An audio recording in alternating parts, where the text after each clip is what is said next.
Hello, welcome back to English with Chris, and we're carrying on with Frankenstein, or the Modern Prometheus, by Mary Wollstonecraft, Godwin Shelley, and this is chapter 13. Here we go. I now hasten to the more moving part of the story. I shall relate events that impressed me with feelings which, from what I had been, have made me what I am. Spring advanced rapidly. The weather became fine and the skies cloudless. It surprised me that what before was desert and gloomy should now bloom with the most beautiful flowers and verdure. My senses were gratified and refreshed by 1,000 scents of delight and 1,000 sights of beauty. It was on one of these days, when my cottagers periodically rested from labour, the old man played on his guitar, and the children listened to him, that I observed the countenance of Felix was melancholy beyond expression. He sighed frequently, and once his father paused in his music, and I conjectured by his manner that he inquired the cause of his son's sorrow.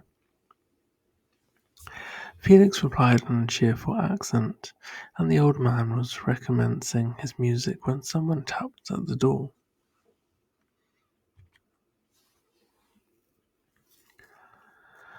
It was a lady on horseback, accompanied by a countryman as a guide. The lady was dressed in a dark suit and covered with a thick black veil. Agatha asked a question, to which the stranger only replied by pronouncing, in a sweet accent, the name of Felix. Her voice was musical, but unlike that of either of my friends. On hearing this word, Felix came up hastily to the lady, who, when she saw him, threw up her veil, and I beheld a countenance of angelic beauty and expression, her hair of a shining raven black, and curiously braided.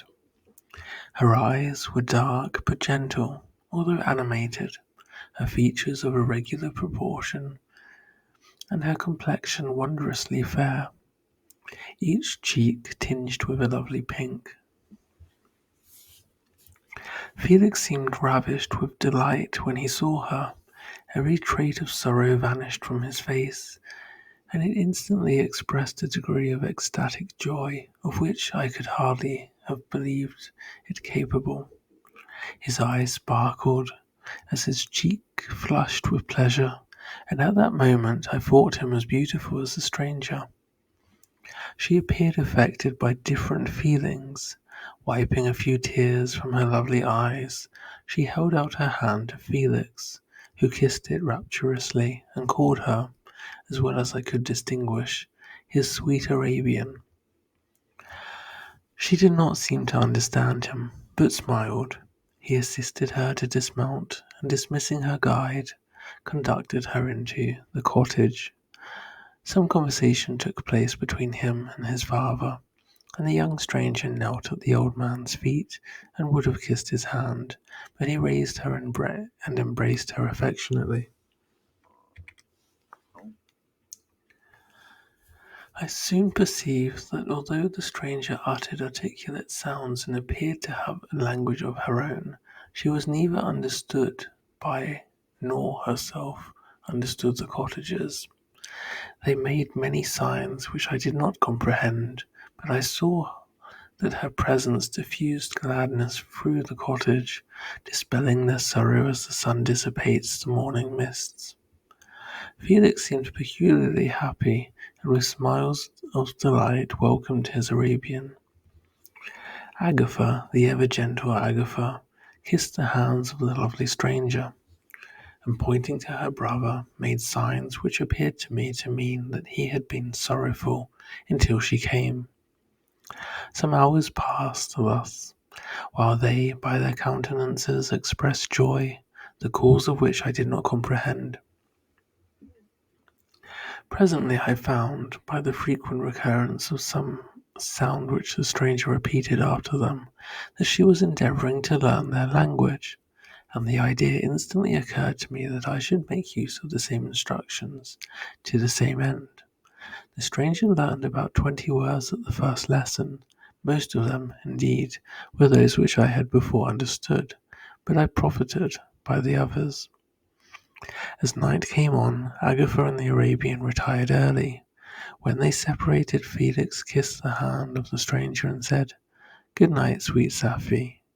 He sat up much longer, conversing with his father, and by the frequent repetition of her name I conjectured that their lovely guest was the subject of their conversation. I ardently desired to understand them, and bent every faculty towards that purpose, but found it utterly impossible. The next morning Felix went out to his work, and after the usual occupations of Agatha were finished, the Arabian sat at the feet of the old man, and taking his guitar, played some airs so entrancingly beautiful that they at once drew tears of sorrow and delight from my eyes. She sang, and her voice flowed in a rich cadence, swelling or dying away like a nightingale of the woods. When she had finished, she gave the guitar to Agatha, who at first declined it.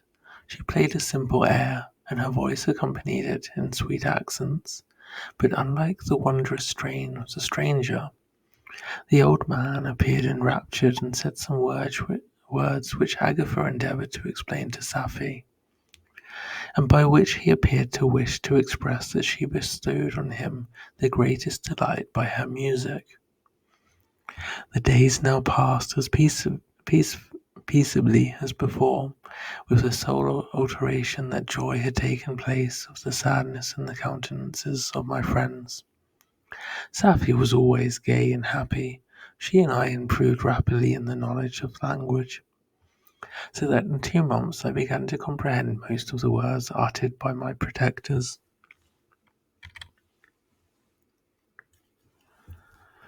In the meanwhile, also the black ground was covered with herbage, and the green banks interspersed with innumerable flowers sweet to the scent and the eyes, stars of pale radiance among the moonlight woods. The sun became warmer, the nights clear and balmy, and my nocturnal rambles were an extreme pleasure to me, although they were considerably shortened by the late setting and early rising of the sun, for I had never ventured abroad during daylight, fearful of meeting with the same treatment I had formerly endured in the first village which I entered. My days were spent in close attention, that I might more speedily master the language, and I may boast that I improved more rapidly than the Arabian, who understood very little and conversed in broken accents, while I comprehended and could imitate almost every word that was spoken. While I improved in speech, I also learned the science of letters, as it was taught to the stranger, and this opened before me a wide field for wonder and delight. The book from which Felix instructed Safie was Volney's Ruins of Empires. I should not have understood the purport of this book had not Felix, in reading it, given very minute explanations. He had chosen this work, he said, because the declamatory style was framed in imitation of the Eastern authors. Through this work I obtained a cursory knowledge of history and a view of the several empires at present existing in the world. It gave me an insight into the manners, governments, and religions of the different nations of the earth. I heard of the slothful Asiatics, of the stupendous genius and mental activity of the Grecians, of the wars and wonderful virtue of the early Romans, of their subsequent degenerating, of the decline of that mighty empire, the chivalry, Christianity, and kings. I heard of the discovery of the American hemisphere, and wept with Safie over the hapless fate of its original inhabitants. These wonderful narrations inspired me with strange feelings. Was man, indeed, at once so powerful, so virtuous and magnificent, yet so vicious and base? He appeared at one time a mere scion of the evil principle, and at another as all that can be conceived of noble and godlike. To be a great and virtuous man appeared the highest honour that can befall a sensitive being.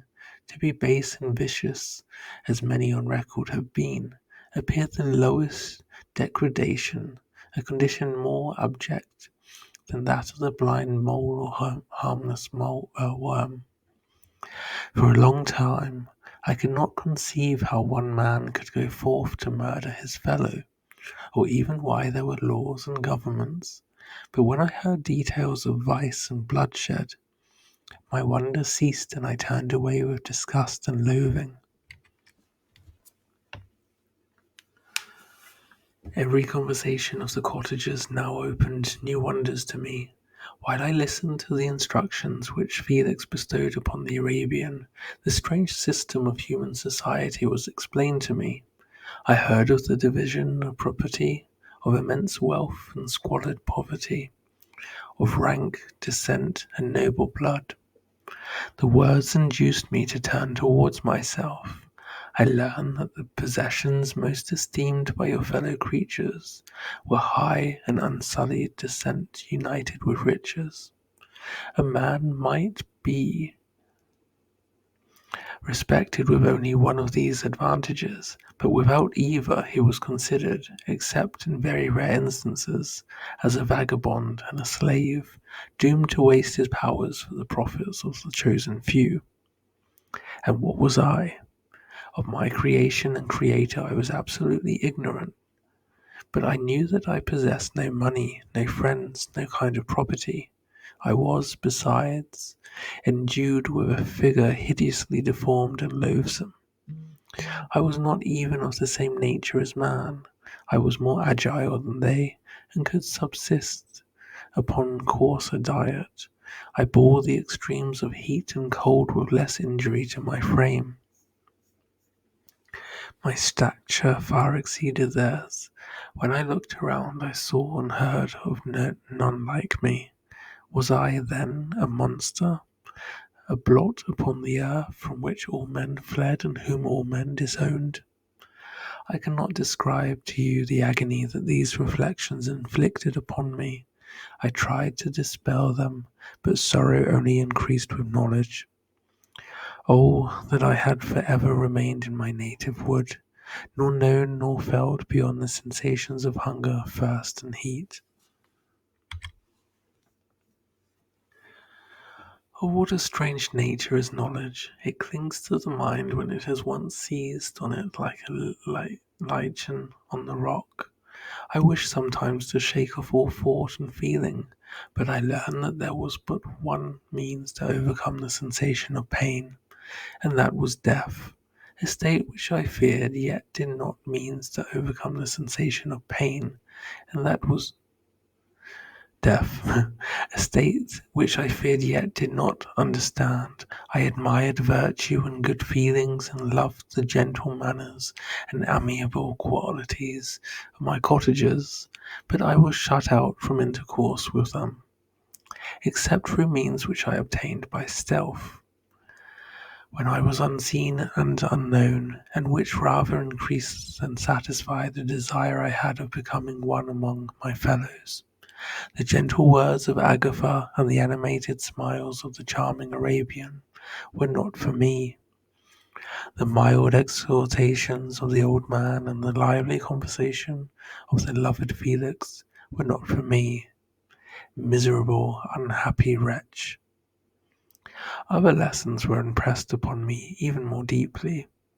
I heard of the difference of sexes and the birth and growth of children, how the father doted on the smiles of the infant and the lively sallies of the older child, how all the life and cares of the mother were wrapped up in the precious charge, how the mind of youth expanded and gained knowledge of brother, sister, and all the various relationships which bind one human being to another in mutual bonds.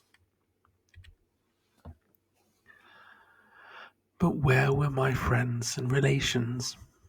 No father had watched my infant days, no mother had blessed me with smiles and caresses, or if they had, all my past life was now a blot, a blind vacancy in which I distinguished nothing. From my earliest remembrance, I had been as I then was, in height and proportion.